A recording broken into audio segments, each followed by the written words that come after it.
We're trying to resolve a slight wheel shake when applying brakes. I'm pretty sure all the other suspension components are fine. I've replaced the TC bushings, the strut cartridge has been refurbished. I got new ball joints in the bottom. What hasn't been replaced is this joint back here, is this bushing back here, but I don't think it's a problem. And the control in the inner and the tie rod bushings, the outer tie rod end and the inner tie rod. Although I don't seem to have any excessive plays there when I'm pulling the car back and forth, and the shake tends to manifest only when I'm applying the brakes. So that points me to maybe something in the braking issue. So the first thing I did was hooked up the dial caliper to the brake master here as a solid mounting point. I've got this set, I've got this zeroed out, and we get, let's see,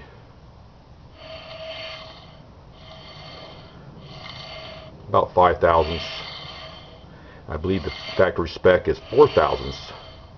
So it's only just barely out of spec, which makes me wonder that it would be able to create a wheel shake by just being a thousandths out of spec. I would assume that the factory service manual would be more conservative about that.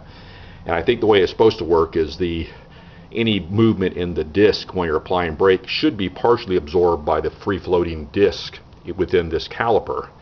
So if these were hung up and not able to move back and forth a little bit while they're clamping, all right, that could be a problem. So I guess it's possible, although I did put new seals on here, but that doesn't mean anything. I mean, it could still be hung up. I can't recall if the pistons were in perfect shape. It might have a tiny bit of corrosion right around the very edges.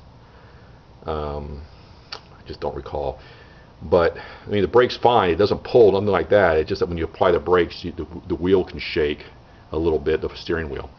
So now the next question is, okay, I've already measured this dimension here, and that's about, I'm not going to do it again, it's about right there, so it's about 48 hundredths of an inch, so it's almost half an inch. I have to go confirm what the factory service manual says it can be.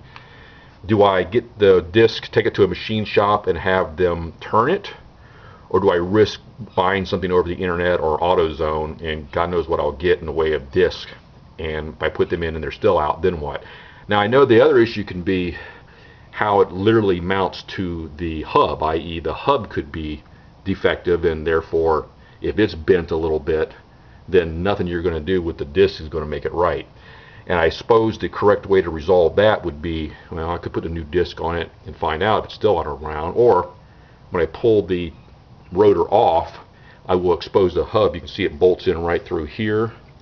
Got to pull this whole assembly off, take the cap off, undo the outer wheel bearing, pull it out, and then you should get access to the back side. I believe it uses, I don't know what kind of bolt it has, but anyway, unbolt this, and then it will ride on a hub. And I guess I could put dial indicator on the hub and make sure it's turning true. That'll be a little bit more of a setup because I will have already unbolted the disc caliper to get it off, but then again I'll have access to the backing plate here or other more solid surfaces to hook up my dial indicator to and find out. Of course, it's a lot smaller diameter too, so any variance will be harder to pick up on because, you know, I'm measuring 5 thousandths up here. By the time I get down to this area, I don't know how little it's going to be. In fact, this is so rough, there's no way I can take a reading off of it.